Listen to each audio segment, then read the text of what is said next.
cher pays de mon enfance, bercé de tendre insouciance, je t'ai gardé dans mon cœur.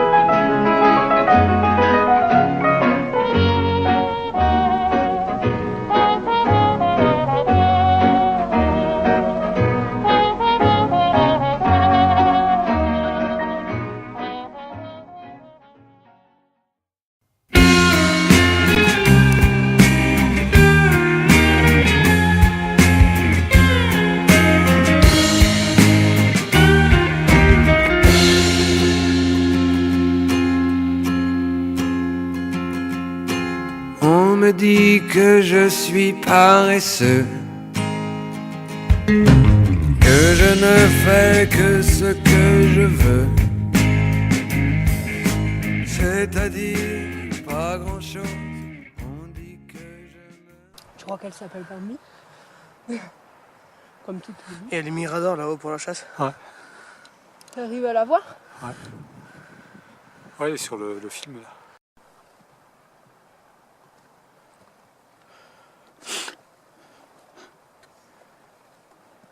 T'as pas trop chaud avec ton truc? Non, j'ai mal aux pieds. Ouais. Eh ouais, mais Antonin, il faut être... Quand je t'ai proposé de prendre des chaussures, il fallait me dire oui là-bas. Ouais, mais je crois que ça allait tenir.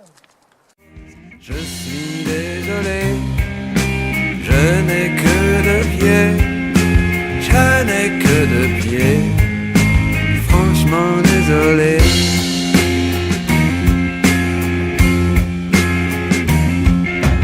La vaisselle envahit les pieds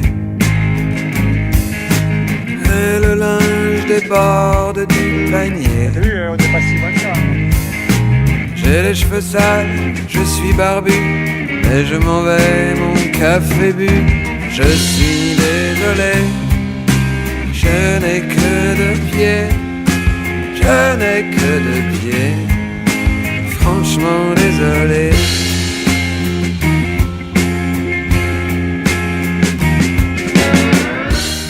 J'arrive même plus à tenir debout. Allez Antonin.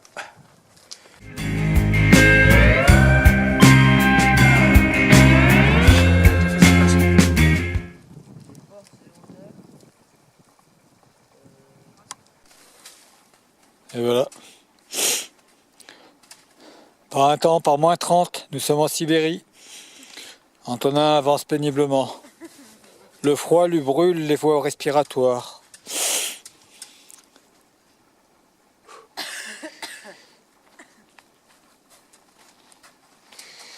Pendant que la psychologue rêve en Adidas. Voilà. Je suis un placement de produit. Jusqu'au bout à la mode, voilà c'est ça. On est sponsorisé par Adidas pour cette montée d'envergure.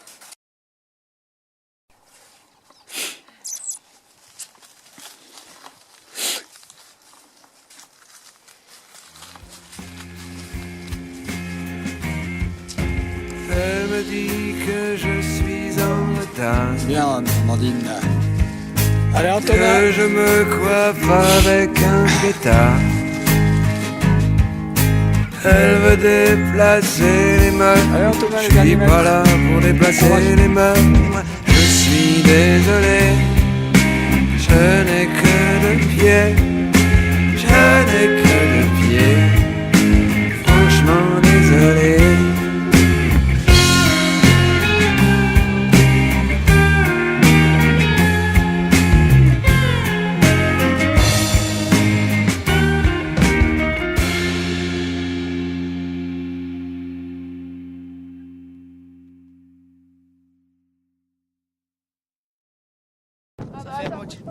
Ça fait à moitié désert, à moitié. C'est bien Antonin. Sois beau.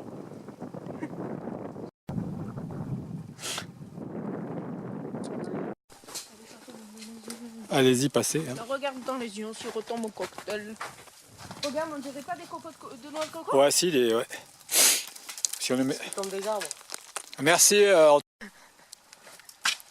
Voilà, j'immortalise le coupable qui m'a mis des pailles.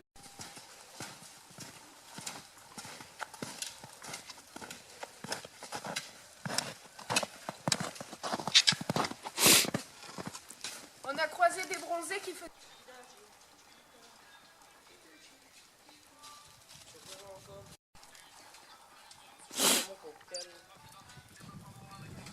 Antonin a retrouvé le moral.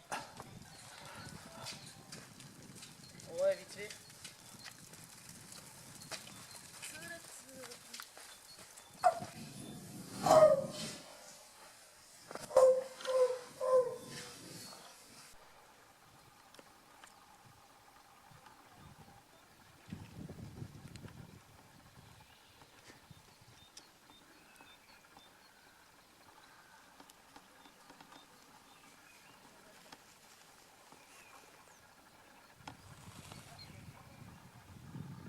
Ouais, non, j'ai pas l'impression quand même.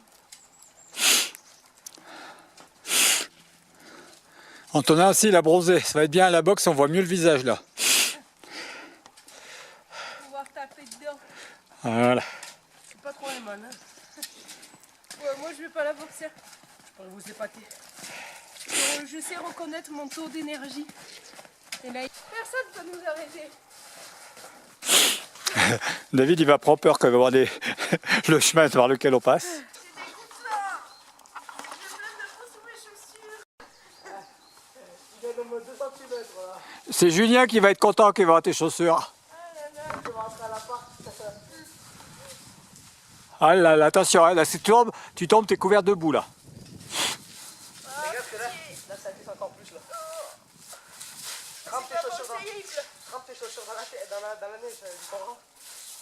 Ah putain, et puis le kangou il est tout propre, tu vas pas pour monter dedans. Hein. Il est tout propre, oui. Prends-nous pour un con aussi. Bah finalement. Ça y est, voilà. Tu t'arrêtes et tu tournes là-bas, tu sais, tu nous fais une posture. Voilà, pomme, dérapage contrôlé. Vas-y, passe devant, hein, vas-y. Attends, je tousse. Waouh, c'est beau là, ici.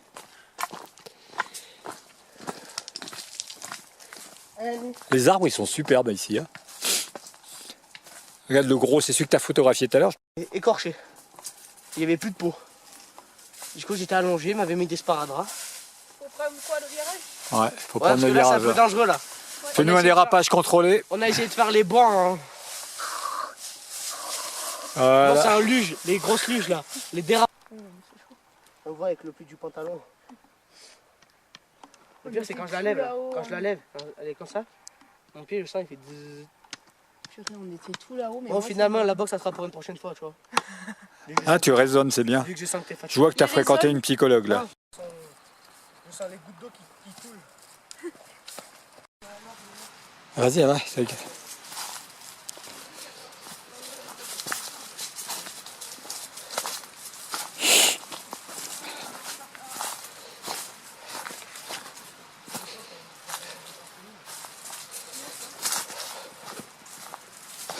Ah là, on est arrivé là.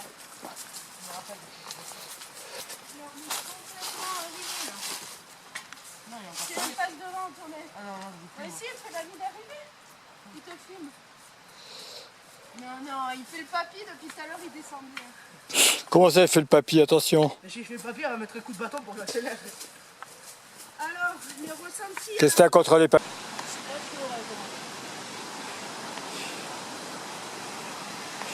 Tu allé chercher ta pointe de pied. Non, c'est vrai. Hein. Ouais. T'as été bien comme ça. Ouais, du souffle. Hop.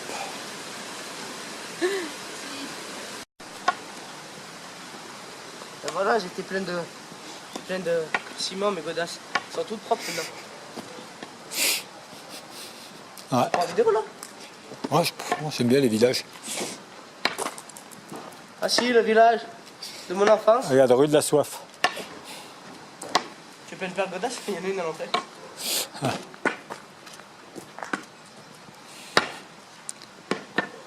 T'as vu, regarde, Vassieux encore. Attends, bouge pas.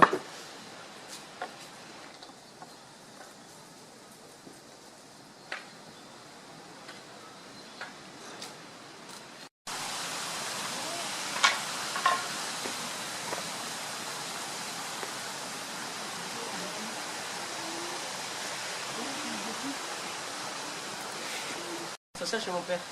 Et je savais pas ce que c'était un katana. Ah, c'est un chignon. Non, c'est un sabre. Ah, un katana, ouais, c'est ça, ouais. Je confondais Un avec katana chignon. un katana. Non, mais tu coupais le... Dans le film, tu coupes avec le... Voilà. Katana. Je confondais l'objet et le machin. Et tu te tues avec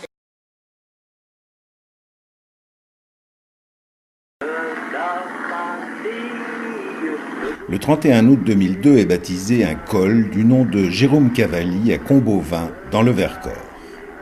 Pendant la cérémonie, les avions des amateurs de la région survolent les personnalités pour marquer leur sympathie à cet hommage enfin obtenu par un des plus célèbres pilotes de haute voltige qui, avant sa gloire, fut un modeste berger dans la Drôme et qui, injustement, a été largement oublié.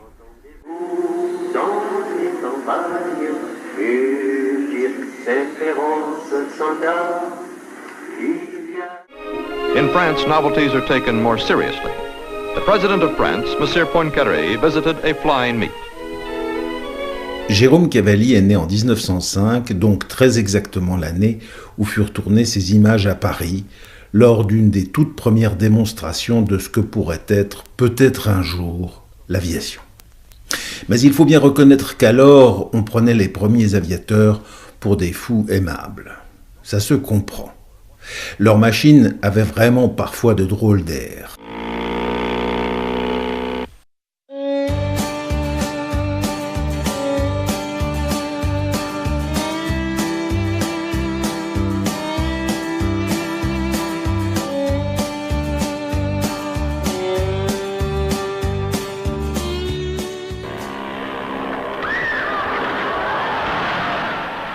Certaines volaient, mais pas toutes.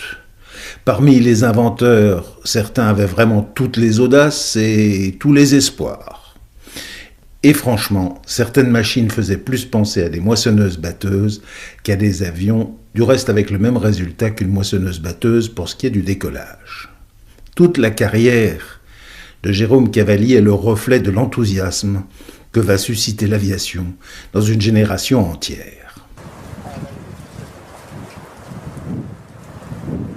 Jérôme Cavalli a, en la personne de Gaston Emery, dont le village natal ne fut pas loin de celui de Cavalli, un défenseur passionné. Sa maison de la banlieue de Valence abrite de remarquables archives sur ce pilote.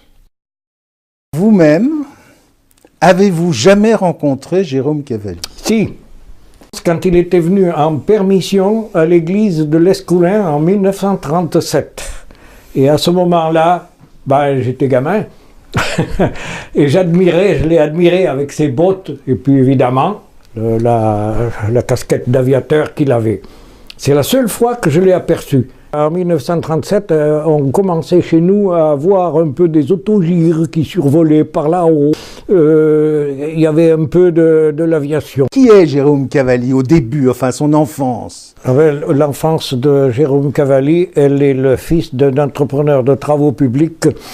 Il était très pauvre. Et alors, c'est pendant ces travaux qu'il faisait dans les gorges d'Omblaise qu'il avait connu donc son épouse, une nommée Madame Duc.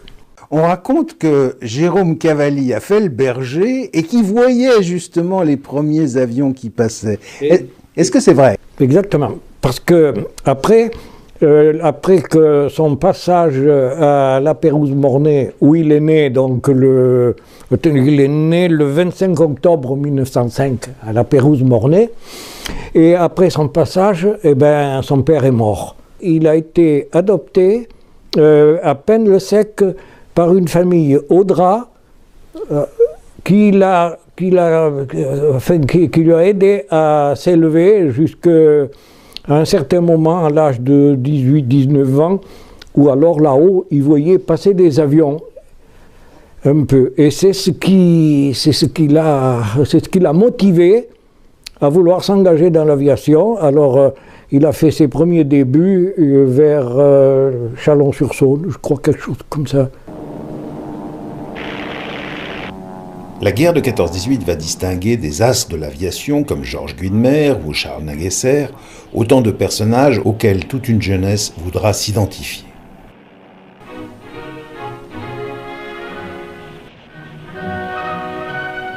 Certains d'entre eux vont se lancer dans l'après-guerre dans le formidable défi de ce temps, traverser l'Atlantique. L'affaire passionne d'autant plus l'opinion que la compétition est lancée avec les pilotes américains qui veulent en faire autant.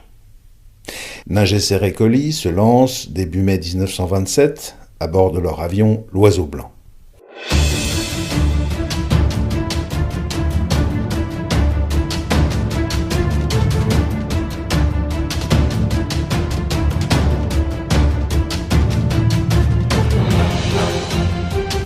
Pas un détail n'échappe aux journaux et certains inventent même, purement et simplement, l'issue.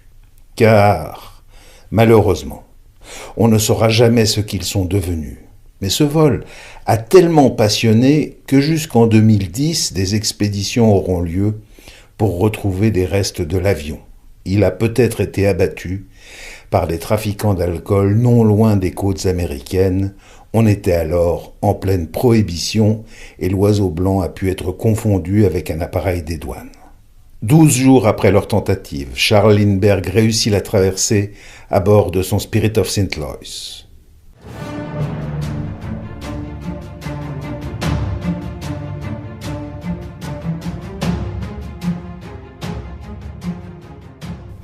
Heureusement pour les Français, l'honneur sera sauf grâce au succès du point d'interrogation de Coste et Bellonte en début septembre 1930, qui parvient à faire une traversée sur une plus longue distance que Lindbergh. Bien entendu, Jérôme Cavalli, qui vient de devenir adulte, entend les récits de toutes ces formidables tentatives. Il s'est engagé, je crois, là, comme je vous ai précisé, vers Chalon-sur-Saône, parce qu'il fallait quand même qu'il entreprenne un métier. J'ai l'impression que ça ne dure pas très longtemps, ces études de mécanicien et de pilote. En peu de temps, on était breveté. Oui, certainement, oui, parce que maintenant, je pense que pour être breveté pilote, comme moi j'ai été breveté pilote en 70, non, je veux dire à l'âge de 70 ans, il y a d'autres études à faire. Ça devait être un petit peu plus simple et plus relâché. Et est-ce que vous avez idée de ce qui alors va le faire passer de simple pilote à faire de la voltige, parce que ça s'impose pas comme ça. Quand il a été breveté pilote, puis après il est passé comme pilote d'essai chez Gourdou et Le Seur, dans la Haute-Marne, là-bas. Et alors c'est de là que chez Gourdou et Le Seur, il a commencé à apprendre la voltige en faisant le pilote d'essai. D'ailleurs, il faisait de la voltige chez Gourdou et Le Seur, puis en même temps, il prenait son fusil quelquefois, puis il allait en Sologne, il atterrissait en Sologne pour aller à la chasse.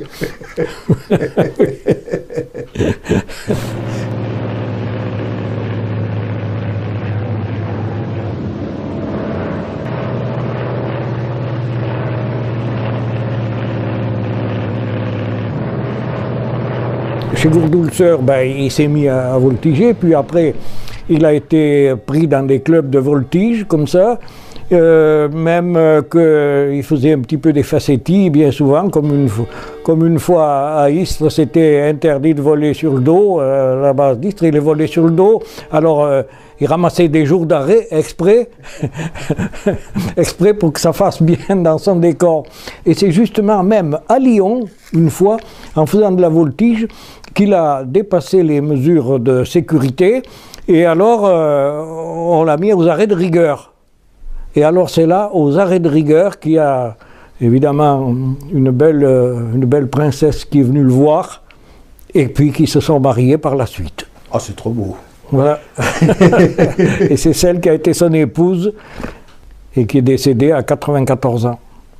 À l'époque, c'est un sport très populaire. C'était un sport très populaire et les meetings étaient organisés un peu de partout, dans toute la France, dans l'Europe d'ailleurs aussi. Et je crois qu'il avait fait un meeting à Munich en 1926. Et puis finalement, dans les concours de meeting, il a été 5e au championnat du monde à un certain moment.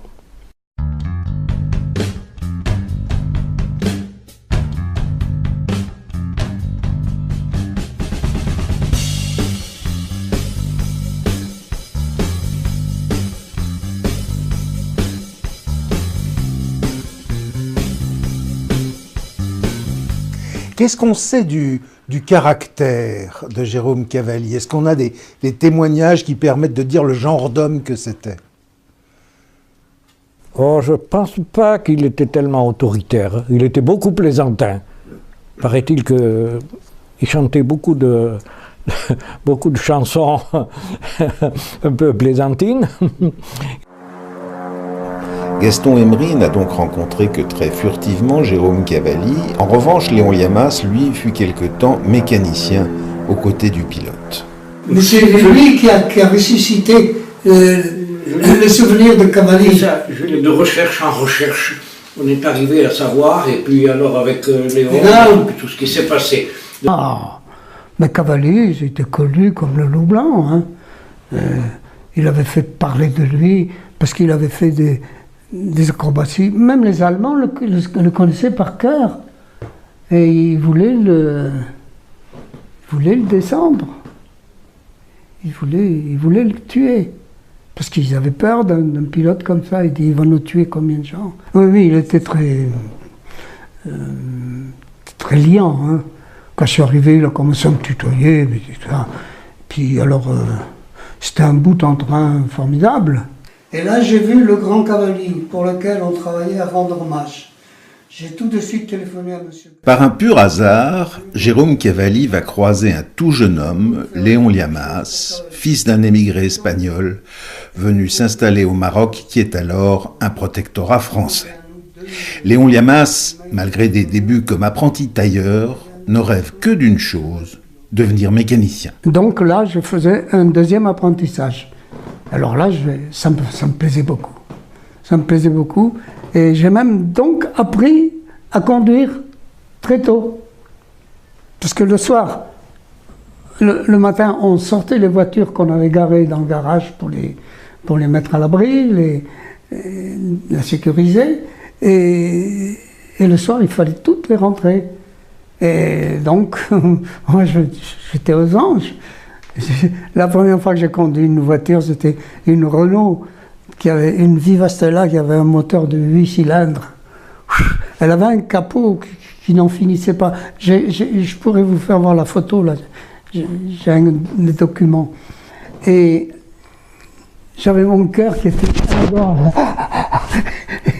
Je dis, ça va démarrer. Puis je voyais ce capot devant moi. Et puis j'ai rentré la voiture. Un jour, je suis monté à Fès, où il y avait le centre d'instruction des engagés volontaires. Et je suis monté là-bas, je suis redescendu, j'étais engagé, ça y est, j'étais engagé pour 4 ans. J'avais j'aurais eu 20 000 francs à l'issue de ces 4 ans. Et puis j'avais une paye de 20 francs par mois. Et puis nourri, logé, que demande de mieux? Il n'y avait plus de carte d'alimentation, plus rien. Et puis ça faisait un souci de moins à ma sœur. Donc, vous voilà au début de la guerre. Vous êtes où exactement? Vous êtes à Casa? À Marrakech. Vous êtes à Marrakech. Comment ça se passe? Ah ben ça se passe très bien. Vous parlez, à 17 ans, on est heureux. On n'a pas de mal, on n'a pas mal aux genoux, on n'a pas mal aux reins, on dort bien, on mange des cailloux, on mange de tout, on est jeune, la vie, on la croque, c'est merveilleux. Et puis... Mais pas les filles. Alors, maintenant, je vois les jeunes, tout de suite, ils sont tout de suite... Tandis que nous, on avait le respect des filles à ce moment-là. Et les filles avaient la trouille aussi, parce qu'il n'y avait pas la pilule, il n'y avait pas les contraceptions, rien.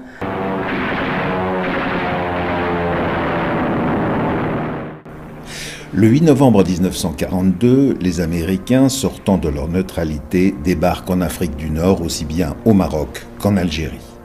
Ils vont trouver face à eux ce qui reste d'armée française après la défaite 2 ans plus tôt face aux Allemands. Sur instruction du gouvernement de Vichy, ces pauvres forces vont tenter de résister aux Américains. Il y a eu le 8 novembre 1942 où les Alliés ont débarqué à Casablanca. Alors pour moi, ça a été le baptême du feu. Alors, j'ai pas tiré, non. Moi, j'étais mécano, j'étais en bas. Et c'est les pilotes, un groupe de chasse qui sont partis se battre contre les Américains. Vous vous rendez compte, cette idiotie? Mais c'était les ordres de Vichy. Il fallait pas laisser rentrer les... Et alors, on a perdu beaucoup de pilotes de grande valeur qui ont été descendus parce qu'ils avaient des petits Curtis que les Américains nous avaient offerts en la guerre de 14. Et au début de la guerre 39, il nous restait de ces vieux coucous, ces vieux taxis.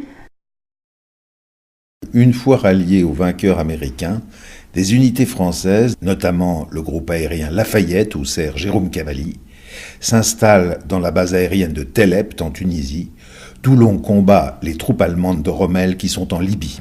Vers 5 heures d'après-midi, c'est là que les Allemands profitaient de nous faire une surprise.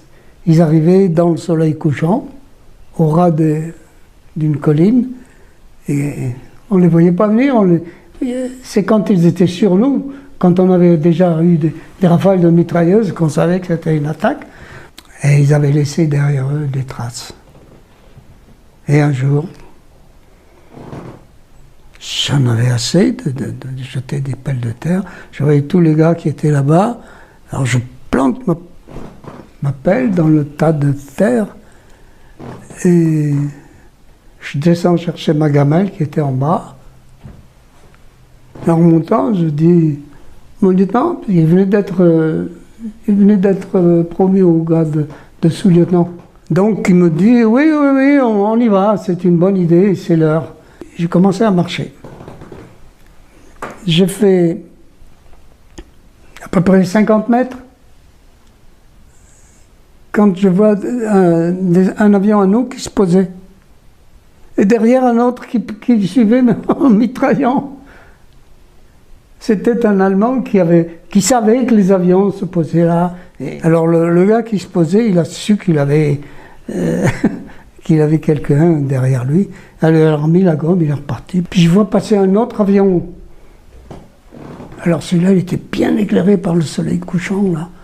Oh, il était joli, magnifique. Et dessous, il y avait une bombe de 250 kilos, peinte de couleur sable. C'est la couleur de camouflage du désert. Et elle était bien éclairée. Puis j'ai vu le pilote, je l'ai vu, mais je voyais ses traits, tout ça. Il était à, je sais pas, à 50 mètres à peine. J'étais presque tenté de lui faire un bonjour. Mais on n'a pas eu le temps de réfléchir à ça. Il est passé, et j'ai vu qu'il lâchait sa bombe. Je dis, oh là là! Je me suis tout de suite aplaté par terre, et j'ai entendu un grand boum. Puis après une pluie de gravier, de sable, tout ça, d'herbe. J'avais secoué, hein. Alors je me relève, je dis, qu'est-ce que je fais? J'étais à mi-chemin entre les cuisines et l'abri. Alors je dis, l'abri, je suis sûr qu'il est costaud. Je le connais, je vais y aller me mettre à l'abri. Et puis, j'ai vu qu'il y avait tout le monde là-bas. Je préférais aller où il y avait du monde. Et il y a un gars, un sergent-chef qui s'amène et qui dit, « Hey, il y a Lamas et Pastre qui viennent d'être tués à l'abri des Sioux. » Je dis, Lamas. Alors, l'espace d'une millième de seconde, je dis, alors, quand on est mort, on voit encore. Mais ça a été très rapide, parce que j'ai tout de suite réfléchi, je dis, les deux qui sont là-haut, c'est pas moi, ni Pastre, c'est Cavalli et Coano. Alors, je suis parti avec tous les autres qui sont partis en courant. Et quand on est arrivé là-bas, il y avait un cratère qu'avait fait la bombe à l'endroit précis où je me suis posé la question, est-ce que je reste ou est-ce que je pars? On ne m'aurait pas retrouvé si j'étais resté là. Je serais devenu des confettis.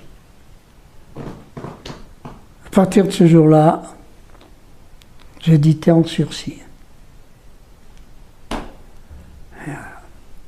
C'est un sursis qui a duré.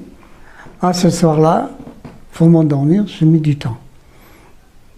Il a fini tragiquement, et c'est pour ça qu'on l'a complètement oublié. C'était un grand aviateur, mais il n'a pas fini comme Guinemer en plein ciel de gloire. Il a fini dans la terre, comme ça. Il a été oublié complètement. Vous-même, d'abord, on peut dire que vous avez été pilote, donc, à un moment donné de votre vie. Enfin, ça a été une de vos passions. Ah ben c'est une passion, mais c'est-à-dire que la passion, elle m'est venue parce que comme je commençais justement à prévoir quelque chose pour un col Jérôme Cavalli, je me suis dit, moi, si je ne sais pas tenir la queue d'un avion, eh bien, je me demande, on va me dire, mais qu'est-ce que tu fais là? Je n'y croyais pas du tout, et j'ai eu la théorie du premier coup.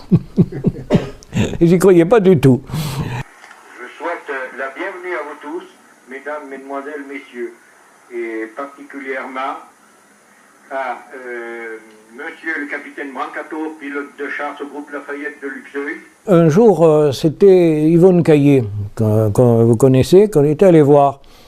Elle me dit, est-ce qu'on pourrait rien faire, toi qui as connu Jérôme Cavalli, est-ce qu'on pourrait rien faire pour ça, là? Est-ce qu'on pourrait pas faire quelque chose pour lui? Je dis, ben, je sais pas, ben, je vais voir. Et puis alors, de là, je suis monté à Plan de Baie, puis après. Et à Plan de Baie, il y avait encore un neveu des Ducs, qui avait bien connu Jérôme Cavalli. Et alors de là, on a trouvé quelques dossiers dans une armoire, on a trouvé quelques coupures de journaux. On a fait des recherches, et alors, à l'époque, c'était Chantal Signoret qui m'avait aidé, qui était journaliste à Cré, qui m'avait aidé. Et puis on a recherché, on a retrouvé le fils Cavalli à Bordeaux qui travaillait à Sud Aviation, là-bas encore. Et qui d'ailleurs est né parce que quand son père a été tué, sa femme était enceinte et il est né quelque temps après, en 1943. De fil en aiguille, je me suis dit, il faut quand même essayer de trouver un site pour pouvoir immortaliser Cavalli.